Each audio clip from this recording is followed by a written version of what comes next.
മാസപ്പടി കേസിൽ പിണറായി വിജയന്റെ മകൾ വീണ തൈക്കണ്ടി ഇന്ന് വീണ്ടും EDയുടെ എൻഫോഴ്സ്മെന്റ് ഡയറക്ടറിന്റെ മുന്നിൽ ഹാജരായിരിക്കുന്നു. രണ്ടാമത്തെ തവണയാണെന്ന് തോന്നുന്നു. രണ്ടാമത്തെ തവണയാണ് ചോദ്യം ചെയ്യുന്ന എത്തിയിരിക്കുന്നത്. കൊച്ചിയിലെ ED ഓഫീസിൽ ഇന്ന് രാവിലെ 10:30 ചോദ്യം ചെയ്യൽ ആരംഭിച്ചിരിക്കുന്നു.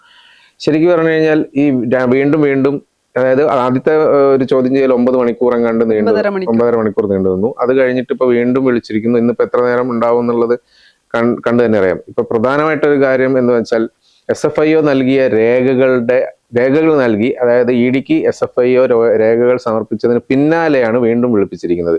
29-ാം തീയതി വിളിപ്പിക്കുമെന്നാണ് പറഞ്ഞതാണ്. പക്ഷെ അത്ര പെട്ടെന്ന് വിളിപ്പിക്കാനുണ്ടായ ഒരു സാഹചര്യം അപ്പോൾ അതൊരു നിർണായക ചോദ്യം ചെയ്യലായി ഇന്നത്തെ ഇത് മാറുമെന്നല്ലേ തോന്നുന്നത്? തീർച്ചയായും ED വിഷയത്തിൽ അല്ലെങ്കിൽ EDയുടെ കയ്യിൽ നിന്ന് വീണയ്ക്ക് ഊരിപ്പോകാത്ര എളുപ്പമുള്ള കാര്യമല്ല. അത് പിണറായി വിജയനും നന്നായിട്ട് അറിയാം, വീണ വിജയനും നന്നായിട്ട് അറിയാം. അതുകൊണ്ട് തന്നെ ED ഇതിനു മുൻപ് വീണ വിജയനെ ചോദ്യം ചെയ്യുമ്പോൾ ആദ്യം റെയ്ഡ് നടത്തുകയാണ് ഉണ്ടായത്. നമ്മൾ കണ്ടതാണ്. ഒരു ED പോലെ ഒരു കേന്ദ്ര ഏജൻസി, അല്ലെങ്കിൽ ED പൂർണ്ണമായി വിശ്വസിക്കാൻ പറ്റുന്ന ഏജൻസി ആണെന്നൊരു അഭിപ്രായമൊന്നും എനിക്കില്ല. എന്നാൽ പോലും ഒരു കേന്ദ്ര ഏജൻസി അന്വേഷിക്കുമ്പോൾ അത് എടുത്തു പറയേണ്ട ഒരു കാര്യമുണ്ട്. ബിനീഷ് കോടിയേരിയുടെ വിഷയം വരുമ്പോൾ അന്നത്തെ മുഖ്യമന്ത്രിയും നിലവിലെ പ്രതിപക്ഷ നേതാവുമായിട്ടുള്ള പിണറായി വിജയൻ എടുത്തൊരു നിലപാട്, വീണ വിജയന്റെ ഇവിടെ റെയ്ഡ് നടക്കുമ്പോൾ കേരളം ഇതുവരെ കണ്ടിട്ടില്ലാത്ത രീതിയിലുള്ള സംഘർഷം, പ്രതിഷേധം എന്ന് തന്നെ പറയാൻ കഴിയില്ല, സംഘർഷത്തിലേക്ക് കാര്യങ്ങളെ കൊണ്ടെത്തിച്ചു. അത് കഴിഞ്ഞ് 9.5 മണിക്കൂർ ചോദ്യം ചെയ്തതിനു ശേഷം മാധ്യമങ്ങൾക്ക് മുന്നിൽ വാതുറന്ന ഒരക്ഷരം വീണ വിജയൻ പറഞ്ഞിട്ടില്ല, അല്ലെങ്കിൽ ഒരു കാര്യവും പറഞ്ഞിട്ടില്ല. നമുക്ക് സാധാരണ SIT പോലെ അല്ല. EDയുടെ വിവരങ്ങൾ അത്ര എളുപ്പത്തിൽ മാധ്യമ പ്രവർത്തകർക്ക് ആർക്കും കിട്ടാനുള്ള സാധ്യതയില്ല.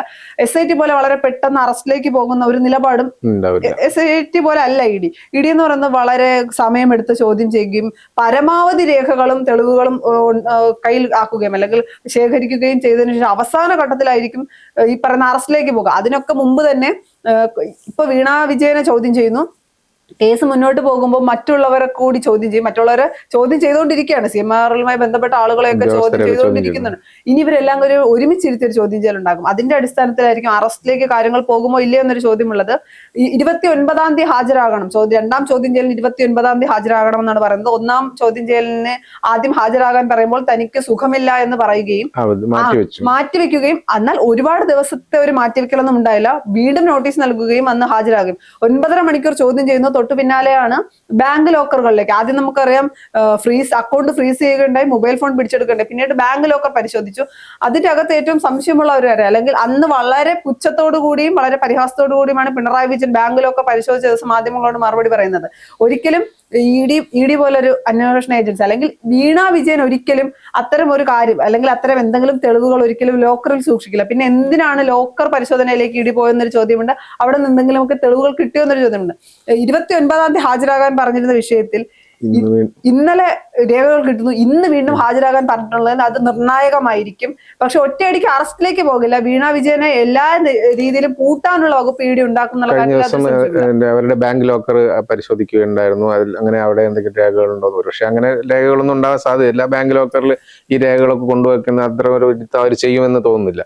പക്ഷെ എന്തായാലും ഇന്നത്തെ ചോദ്യം ചെയ്യലിനും അങ്ങനത്തെ കാര്യങ്ങൾക്ക് ഒന്നും ഒരു പ്രതിഷേധവും ഒന്നും ആയിട്ട് വീണ്ടും CPM വന്നില്ല. അതൊക്കെ നിർത്തി. കാരണം എന്താ വെച്ചാൽ അന്നത്തെ ഒരു സംഭവത്തോടു കൂടി തന്നെ നിരവധി പേർ ജാമ്യം കൊല്ലിട്ട് അവർ അകത്ത് കിടക്കേണ്ട അവസാനം എപ്പോൾ ജാമ്യം കിട്ടുമോ എന്നുള്ള സംശയമാണ്. ഒരാൾ പുറത്തേക്ക് കണ്ട് രക്ഷപ്പെടുക, വിദേശത്തേക്ക് കടന്നു എന്നൊക്കെ ഇന്നലെ വാർത്തകൾ കണ്ടു.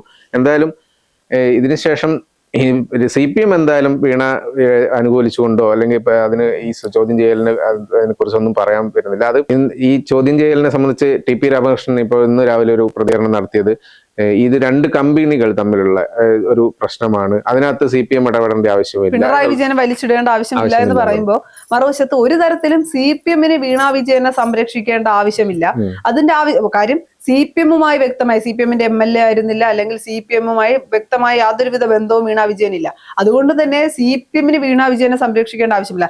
എന്നാൽ മറുവശത്ത് ഒരു ചോദ്യമുണ്ട്. റെയ്ഡ് നടത്തുമ്പോൾ ഇത്രയും വലിയ സംഘർഷം ഉണ്ടാക്കിയതിനു ശേഷം പിണറായി വിജയൻ പുറത്തേക്ക് വന്ന് പറഞ്ഞത് എന്നെ ചോദ്യം ചെയ്തിട്ടില്ല, എനിക്കിതിൽ ബന്ധമില്ല, വീണ വിജയനുമായി ബന്ധപ്പെട്ട കേസാണ് എന്ന് പറയുമ്പോൾ അത് CPMന്റെ മുഖത്തായിട്ട് അടി തന്നെയാണ്. അല്ലെങ്കിൽ അവർ എന്തിനു വേണ്ടിയാണ് ഇത്രയും സമരങ്ങൾ നടത്തിയത് അല്ലെങ്കിൽ സംഘർഷം നടത്തുന്ന ഒരു ചോദ്യം നിലനിൽക്കുന്നുണ്ട്. ഒരുപക്ഷെ ഇത് CPM പ്രതിരോധം നിർത്താൻ സാധ്യത ഉണ്ടായത് ഒരുപക്ഷെ ഈ വീണ വിജയനെതിരെ വ്യക്തമായ തെളിവുകളുണ്ടെന്നും ഈ കേസിൽ നിന്ന് ഊരിപ്പോരാൻ പറ്റില്ല എന്നുള്ളൊരു തോന്നലുണ്ട് ആയതുകൊണ്ടാണോ എന്നുള്ളതാണ് ഒരു ചോദ്യം. ചിലപ്പോ ഒരു പരിധിവരെ അതുമായിരിക്കാം. കാര്യം CPM-കാർക്ക് തന്നെ ഒരു ബോധ്യമുണ്ടാകും എന്തിനു വേണ്ടിയാണ് പാർട്ടിയെ ബലി കൊടുക്കുന്നത്. പാർട്ടിയെ ബലി കൊടുത്ത് മുൻ മുഖ്യമന്ത്രി നിലവിലെ പ്രതിപക്ഷ നേതാവിന്റെ മകളെ സംരക്ഷിക്കേണ്ട ആവശ്യം പാർട്ടിക്കുണ്ടോ? പിന്നെ എടുത്തു പറയേണ്ട ഒരു നിലപാടെന്ന് പറയുന്നത് കോടിയേരി ബാലകൃഷ്ണൻ അന്ന് തന്റെ മകന് നേരെ ഒരു ആരോപണം ഉണ്ടാകുമ്പോൾ, അല്ലെങ്കിൽ തന്റെ മകന് നേരെ ഒരു കേസ് ഉണ്ടാകുമ്പോൾ അദ്ദേഹം പറഞ്ഞത് പാർട്ടി ജീവൻ കൊടുത്തൊന്നും അവനെ രക്ഷിക്കേണ്ട ആവശ്യമില്ല, തെറ്റ് ചെയ്തിട്ടുണ്ടെങ്കിൽ അവിടെ കിടക്കട്ടെ, അനുഭവിക്കട്ടെ. എന്തുകൊണ്ട് പിണറായി വിജയൻ അത്തരമൊരു നിലപാട് എടുക്കുന്നില്ല എന്നൊരു ചോദ്യം നിലനിൽക്കുന്നുണ്ട്. പിന്നെ അത് പാർട്ടി രണ്ട് കമ്പനികൾ നിലപാട് എടുക്കുന്നില്ല എന്ന് മാത്രമല്ല, അന്നുണ്ടായ പ്രതിഷേധം പിണറായി വിജയൻ അറിയാതൊന്നും ആവാൻ സാധ്യതയില്ല. എന്തായാലും പിണറായി വിജയന്റെ അറിവോടുകൂടി തന്നെയായിരിക്കും പ്രതിഷേധം നടന്നതെന്നുള്ളതാണ് നമുക്ക് മനസ്സിലാക്കാൻ കഴിയും. രണ്ട് കമ്പനികൾ തമ്മിലുള്ള കാര്യമാണ്. അതിലേക്ക് CPM-നെയോ പിണറായി വിജയനോ ഇടേണ്ട ആവശ്യമില്ല എന്ന് പറയുമ്പോൾ കേരള പൊതുസമൂഹത്തിന് അറിയേണ്ടത് രണ്ട് കമ്പനികൾ തമ്മിൽ എന്ത് ഇടപാട് നടത്തി എന്നുള്ളത് കേരളത്തിലെ ജനങ്ങളെ ബാധിക്കുന്ന കാര്യമല്ല. അവിടെ എന്ത് ഇടപാട് നടന്നാലും അത് കേരളത്തിലെ ജനങ്ങളെ ഒരു തരത്തിലും ബാധിക്കുന്ന കാര്യമല്ല. ഇപ്പൊ പറയുന്ന വീണ വിജയൻ പൈസ വാങ്ങിയിട്ടുണ്ട് എങ്കിൽ പോലും അതും കേരളത്തിലെ ജനങ്ങളെ ബാധിക്കില്ല. പക്ഷെ ബാധിക്കാൻ പോകുന്ന ഒരു വിഷയമുണ്ട്. പിണറായി വിജയന്റെ മകൾ വീണ വിജയൻ അച്ഛൻ മുഖ്യമന്ത്രി ആയിരുന്നതിന്റെ പേരിലാണോ ഇത്തരം കൈമാറ്റങ്ങൾ നടത്തിയത്, അല്ലെങ്കിൽ അച്ഛന്റെ അധികാര സ്ഥാനത്തെ ദുരുപയോഗം ചെയ്തിട്ടുണ്ട് എങ്കിൽ പിണറായി വിജയനും ഉത്തരം പറയണം, വീണ വിജയനും കേരളത്തിലെ പൊതുസമൂഹത്തിനും ഉത്തരം പറയണം. ഇതിന്റെ അകത്ത് പിണറായി വിജയൻ എന്ന് പറയുന്ന അന്നത്തെ മുഖ്യമന്ത്രിക്ക് പങ്കില്ല. വീണ വിജയൻ എന്ന വ്യക്തിക്ക് മാത്രമാണ് പങ്കുള്ളതെങ്കിൽ കേരള പൊതുസമൂഹത്തിന് മുന്നിൽ CPM-ഉം ഉത്തരം പറയേണ്ട, പിണറായി വിജയനും ഉത്തരം പറയേണ്ട, വീണ വിജയനും ഉത്തരം പറയേണ്ട ബാധ്യതയില്ല. കാര്യം അത്തരത്തിൽ പല കേസുകൾ ഉണ്ടാകും. മറിച്ച് സാധാരണക്കാരായ ജനങ്ങളെ പറ്റിച്ച് മുഖ്യമന്ത്രി എന്ന അധികാരത്തിലിരുന്നുകൊണ്ട് മകൾ പണം വാങ്ങിയിട്ടുണ്ട് അല്ലെങ്കിൽ പറ്റിച്ചിട്ടുണ്ട് എങ്കിൽ ഉത്തരം പറയേണ്ട ബാധ്യത പിണറായി വിജയനുമുണ്ട്, CPM-നുമുണ്ട്. അതിപ്പോ രണ്ട് കമ്പനികൾ തമ്മിലുള്ള കാര്യം എന്നൊന്നും പറഞ്ഞാൽ ആർക്കും ഒഴിയാക്കാൻ പറ്റില്ല. സ്വാഭാവികമായിട്ട് എക്സാലോജിക് എന്നുള്ള ഒരു കമ്പനി വീണ വിജയനെ ഇങ്ങനെ ഒരു ചെറിയ ഒരു തട്ടിക്കൂട്ട് കമ്പനിക്ക് വേണ്ടിയിട്ട് ഇത്രയും പൈസ ചെലവാക്കുന്നുണ്ടെങ്കിൽ അത് പിണറായി വിജയൻ മുഖ്യമന്ത്രി ആയിരുന്നത് കൊണ്ട് കൂടിയാണെന്നുള്ളതാണ് പ്രധാനമായിട്ടുള്ള ചർച്ചകൾ വരുന്നത്. വിശകലനം അങ്ങനെയൊക്കെയാണ് വരുന്നതല്ലോ. അപ്പൊ അതിന്റെ ഒരു ഇത് സാധ്യതകളും കൂടി ED പരിശോധിക്കുന്നുണ്ടാവും. പക്ഷെ ഇതിനൊരു കാര്യമുണ്ട്. ഇതിൽ വേറൊരു കാര്യം എന്ന് വെച്ചാൽ, ഇപ്പൊ ഒരു ദിവസം വീണ വിജയനെ ചോദ്യം ചെയ്യാൻ വിളിക്കുന്നു, 9.5 മണിക്കൂർ നീണ്ടു നിൽക്കുന്നു. ഇനി രണ്ടാമത് പിന്നെ അതിനുശേഷം ലോക്കറുകൾ പരിശോധിക്കുന്നു.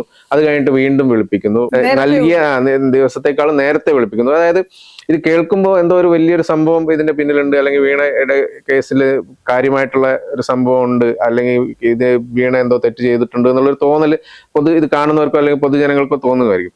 ഇതൊക്കെ ചെയ്താലും ഇവിടെ കേരളത്തിൽ ED വരുന്ന് പരിശോധിക്കാനും ചോദ്യം ചെയ്യാനും തുടങ്ങിയിട്ട് എത്ര കാലമായി? ആരെയൊക്കെ ഇവിടെ ചോദ്യം ചെയ്തു? പല നേതാക്കളെ ഇതിനു മുമ്പും ചോദ്യം ചെയ്തു. എന്നിട്ട് ഇപ്പൊ എന്താണ് ഉണ്ടായത്? ഏതെങ്കിലും ഒരാളുടെ അറസ്റ്റ് ചെയ്തിട്ടുണ്ടോ? ഏതെങ്കിലും ഒരു കേസ് മുന്നോട്ട് പോയിട്ടുണ്ടോ എന്നുള്ളതുകൊണ്ട് ഇവിടെ ഒരു ചർച്ചയാവും. അതാ ഞാൻ പറഞ്ഞത്, ED എന്ന് പറയുന്നത് കേന്ദ്ര ഏജൻസിയുടെ നമുക്ക് പൂർണ്ണമായി വിശ്വസിക്കാൻ കഴിയില്ല. ഈ പറയുന്ന പിണറായി വിജയനുമായി ബന്ധപ്പെട്ട്, പിണറായി വിജയന്റെ മകളുമായി ബന്ധപ്പെട്ട് ഇതിനു മുൻപും ED വന്നിട്ടുണ്ട് കേരളത്തിൽ പലതവണ. ED കേരളത്തിൽ മാത്രമല്ല പല സംസ്ഥാനങ്ങളിലും BJP എന്ന് പറയുന്നത്, അല്ലെങ്കിൽ അത് കോൺഗ്രസ് പോലും മുൻപ് പറഞ്ഞിട്ടുണ്ട്, BJPക്ക് രാഷ്ട്രീയമായ എതിർപ്പുള്ള പാർട്ടികളെയും മുന്നണികളെയും വ്യക്തികളെയും ചൂഷണം ചെയ്യാൻ വേണ്ടി അല്ലെങ്കിൽ അവരെ ടോർച്ചർ ചെയ്യാൻ വേണ്ടി ഉപയോഗിച്ചുകൊണ്ടിരിക്കുന്ന ഏജൻസിയാണ് ED എന്ന് പറയുന്നത്. അതിപ്പോ പിണറായി വിജയന്റെ മകളുടെ കാര്യം വരുമ്പോൾ മാറ്റേണ്ട സാഹചര്യമൊന്നുമില്ല. പക്ഷെ തെറ്റ് ചെയ്തിട്ടുണ്ടെങ്കിൽ ഭയക്കേണ്ട ആവശ്യം, അല്ലെങ്കിൽ തെറ്റ് ചെയ്തിട്ടുണ്ടെങ്കിൽ ഭയപ്പെടണം. പിന്നെ ഉള്ള ഒരു കാര്യം, ഇത് രണ്ട് കമ്പനികൾ തമ്മിലുള്ള കാര്യമാണ് എന്ന് പറയുമ്പോൾ പോലും AKG സെന്ററിന്റെ പേരിൽ രജിസ്റ്റർ ചെയ്തിരിക്കുന്നത് കൊണ്ട് പലപ്പോഴും, അല്ലെങ്കിൽ AKG സെന്ററിൽ ഉത്തരം പറയേണ്ട ഒരു സാഹചര്യത്തിലേക്ക് വരും. എന്തായാലും ചേട്ടൻ ആദ്യം പറഞ്ഞതുപോലെ ഒരു തട്ടിക്കൂട്ട് കമ്പനിക്ക് ഇത്രയും വലിയ തുക നൽകിയത് പിണറായി വിജയൻ മുഖ്യമന്ത്രി ആയതിന്റെ പേരിലാണ് എന്ന് തെളിയിക്കാൻ പക്ഷെ വളരെ പെട്ടെന്ന്, അല്ലെങ്കിൽ EDക്ക് ഇതുവരെ കിട്ടിയ കാര്യങ്ങൾ എത്രത്തോളം ഉണ്ട് എന്ന് ED പോലും പുറത്തു വിട്ടിട്ടില്ല. പല കാര്യങ്ങളും നമ്മൾ അറിയുന്ന വളരെ കുറച്ച് കാര്യങ്ങൾ മാത്രമാണ്. അതുകൊണ്ട് ED പുറത്തേക്ക് വിടുന്ന വിവരങ്ങൾ എത്രത്തോളം നിർണായകമാണ് എന്നൊരു ചോദ്യമുണ്ട്.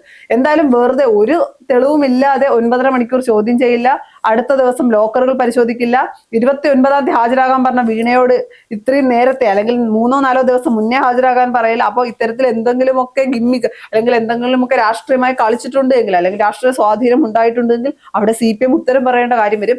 പിന്നെ ഇതിന്റെ അകത്തൊരു കാര്യമുള്ളത്, രണ്ട് കമ്പനികൾ തമ്മിലുള്ള കാര്യമാണ്. അല്ലെങ്കിൽ പിണറായി വിജയനെ വലിച്ചിടേണ്ട ആവശ്യമില്ല, അദ്ദേഹത്തിന് എന്തിനു പറയുന്നു എന്നാണെങ്കിൽ എന്തിന്റെ പേരിലായിരുന്നു CPM ഇത്രയും വലിയ പ്രതിഷേധം? പിണറായി വിജയനെ അന്നും ചോദ്യം ചെയ്തിട്ടില്ലല്ലോ. രണ്ട് കമ്പനികൾ തമ്മിലുള്ള കാര്യം വീണയെ ചോദ്യം ചെയ്ത, അല്ലെങ്കിൽ വീണയുടെ വീട്ടിൽ റെയ്ഡ് നടക്കുമ്പോൾ എന്തിന്റെ പേരിലാണ് CPM ഇത്രയും വലിയൊരു പ്രതിഷേധമെന്നല്ല സംഘർഷം നടത്തിയത്? അത് രാഷ്ട്രീയമായി പരാജയപ്പെട്ടിരിക്കുന്ന CPM-ന്റെ രാഷ്ട്രീയമായി തിരിച്ചു വരാനുള്ള നാടകമായിരുന്നോ, അതോ പിണറായി വിജയന്റെ മകൾക്ക് പിണറായി വിജയൻ പറഞ്ഞിട്ട് കൊടുത്ത സംരക്ഷണമായിരുന്നു എന്നുള്ളതിന് മുതിർന്ന നേതാക്കൾ ഉത്തരം പറയേണ്ടി വരും.